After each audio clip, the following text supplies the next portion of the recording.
Pride and Prejudice by Jane Austen. Chapter 56. One morning, about a week after Bingley's engagement with Jane had been formed, as he and the females of the family were sitting together in the dining-room, their attention was suddenly drawn to the window by the sound of a carriage, and they perceived a chaise and four driving up the lawn.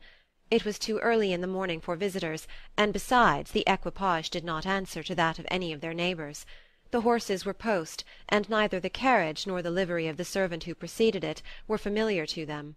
As it was certain, however, that somebody was coming, Bingley instantly prevailed on Miss Bennet to avoid the confinement of such an intrusion, and walk away with him into the shrubbery.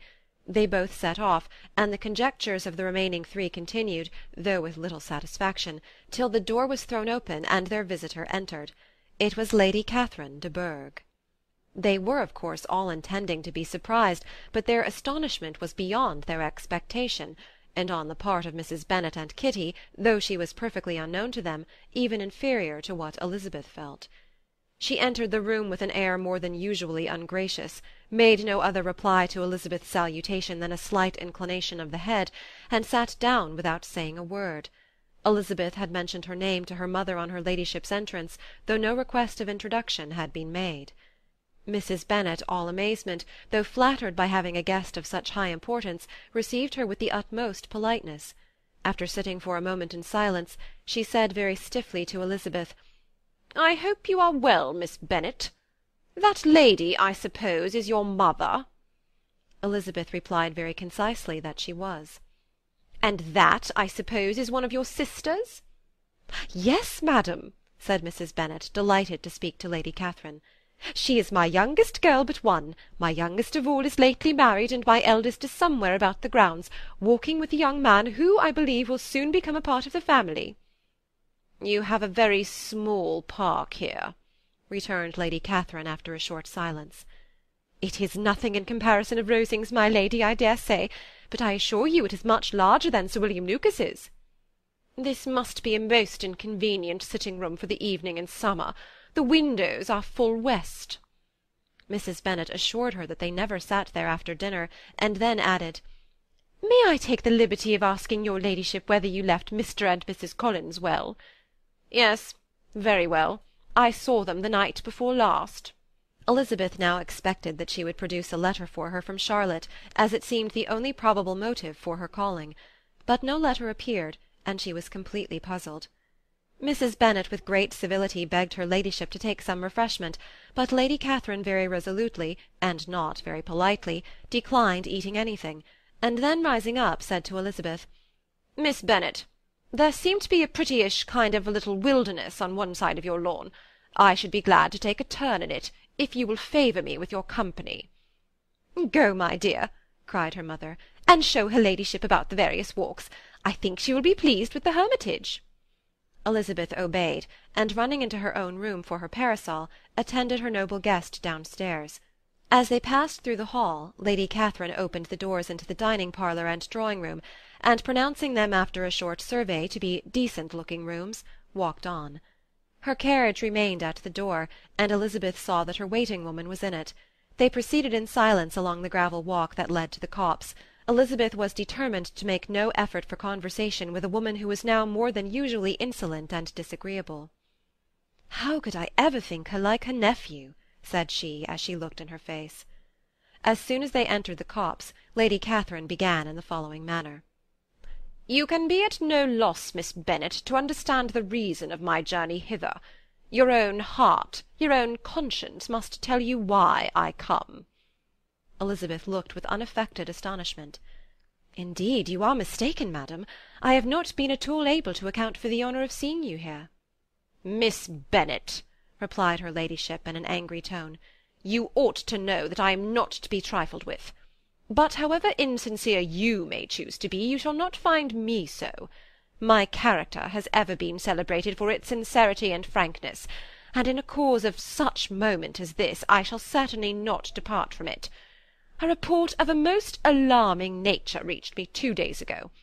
I was told that not only was your sister on the point of being most advantageously married, but that you, that Miss Elizabeth Bennet, would in all likelihood be soon afterwards united to my nephew, my own nephew, Mr. Darcy.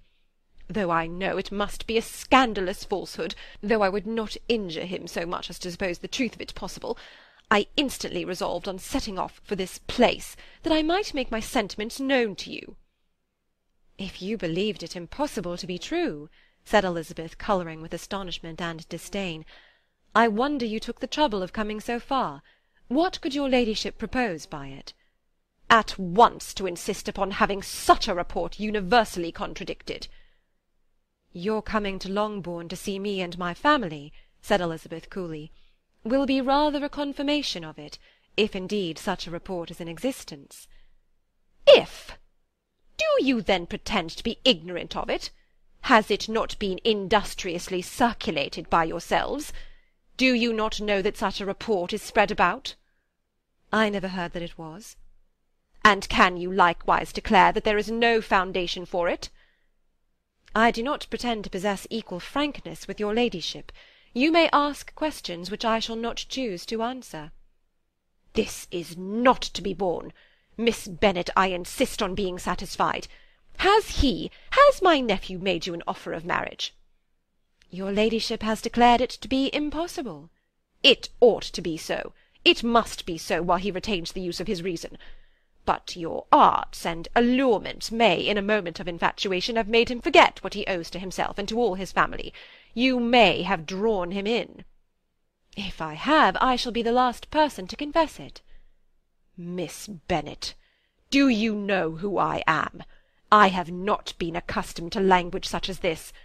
I am almost the nearest relation he has in the world, and am entitled to know all his dearest concerns. But you are not entitled to know mine, nor will such behaviour as this ever induce me to be explicit. Let me be rightly understood.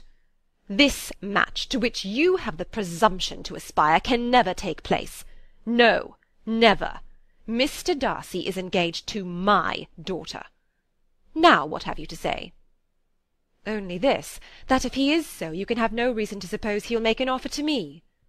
Lady Catherine hesitated for a moment, and then replied, The engagement between them is of a peculiar kind.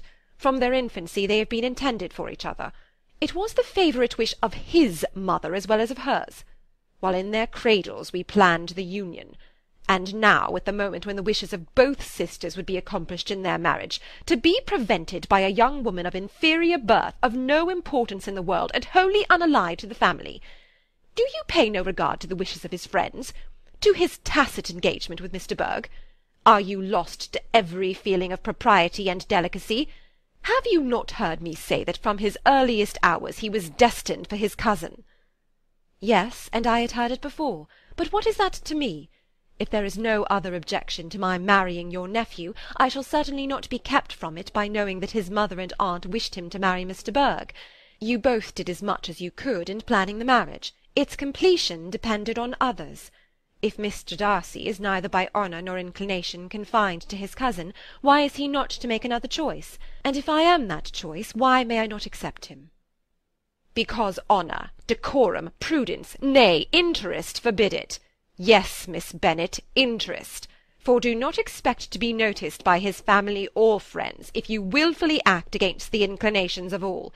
You will be censured, slighted, and despised by every one connected with him. Your alliance will be a disgrace. Your name will never even be mentioned by any of us. These are heavy misfortunes, replied Elizabeth. But the wife of Mr. Darcy must have such extraordinary sources of happiness, necessarily attached to her situation, that she could, upon the whole, have no cause to repine. Obstinate, headstrong girl! I am ashamed of you. Is this your gratitude for my attentions to you last spring? Is nothing due to me on that score? Let us sit down. You are to understand, Miss Bennet, that I came here with the determined resolution of carrying my purpose, nor will I be dissuaded from it. I have not been used to submit to any person's whims. I have not been in the habit of brooking disappointment. That will make your ladyship's situation at present more pitiable, but it will have no effect on me. I will not be interrupted. Hear me in silence. My daughter and my nephew are formed for each other. They are descended on the maternal side from the same noble line, and on the father's from respectable, honourable, and ancient, though untitled, families. Their fortune on both sides is splendid. They are destined for each other by the voice of every member of their respective houses. And what is to divide them? The upstart pretensions of a young woman without family connections or fortune. Is this to be endured? But it must not, shall not be. If you were sensible of your own good, you would not wish to quit the sphere in which you have been brought up. In marrying your nephew, I should not consider myself as quitting that sphere. He is a gentleman, I am a gentleman's daughter. So far we are equal. True, you are a gentleman's daughter. But who was your mother? Who are your uncles and aunts? Do not imagine me ignorant of their condition. Whatever my connections may be, said Elizabeth, if your nephew does not object to them, they can be nothing to you. Tell me once and for all, are you engaged to him? Though Elizabeth would not, for the mere purpose of obliging Lady Catherine, have answered this question, she could not but say, after a moment's deliberation, I am not. Lady Catherine seemed pleased. And will you promise me never to enter into such an engagement? I will make no promise of the kind. Miss Bennet, I am shocked and astonished. I expected to find a more reasonable young woman. But do not deceive yourself into a belief that I will ever recede. I shall not go away till you have given me the assurance I require. And I certainly never shall give it. I am not to be intimidated into anything so wholly unreasonable. Your ladyship wants Mr. Darcy to marry your daughter, but would my giving you the wished-for promise make their marriage at all more probable? Supposing him to be attached to me, would my refusing to accept his hand make him wish to bestow it on his cousin? Allow me to say, Lady Catherine, that the arguments with which you have supported this extraordinary application have been as frivolous as the application was ill-judged. You have widely mistaken my character, if you think I can be worked on by such persuasions as these. How far your nephew might approve of your interference in his affairs, I cannot tell, but you have certainly no right to concern yourself in mine. I must beg, therefore, to be importuned no farther on the subject. Not so hasty, if you please. I have by no means done. To all the objections I have already urged, I have still another to add. I am no stranger to the particulars of your youngest sister's infamous elopement. I know it all. That the young man's marrying her was a patched-up business, at the expense of your father and uncles. And is such a girl to be my nephew's sister? Is her husband, is the son of his late father's steward, to be his brother? Heaven and earth! Of what are you thinking? Are the shades of Pemberley to be thus polluted? You can now have nothing further to say, she resentfully answered. You have insulted me in every possible method. I must beg to return to the house. And she rose as she spoke. Lady Catherine rose also, and they turned back. Her ladyship was highly incensed. You have no regard, then, for the honour and credit of my nephew.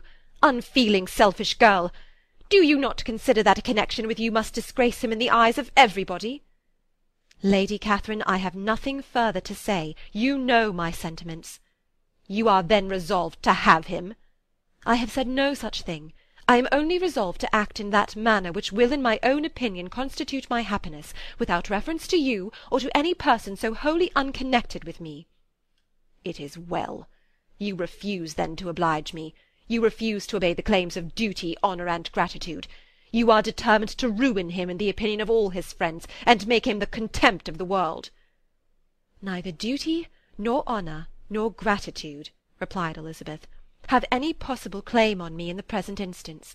No principle of either would be violated by my marriage with Mr. Darcy, and with regard to the resentment of his family, or the indignation of the world, if the former were excited by his marrying me, it would not give me one moment's concern, and the world in general would have too much sense to join in the scorn.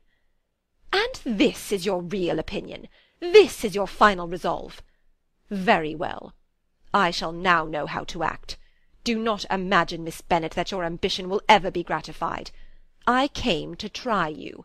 I hoped to find you reasonable, but depend upon it, I will carry my point. In this manner Lady Catherine talked on till they were at the door of the carriage, when, turning hastily round, she added, I take no leave of you, Miss Bennet.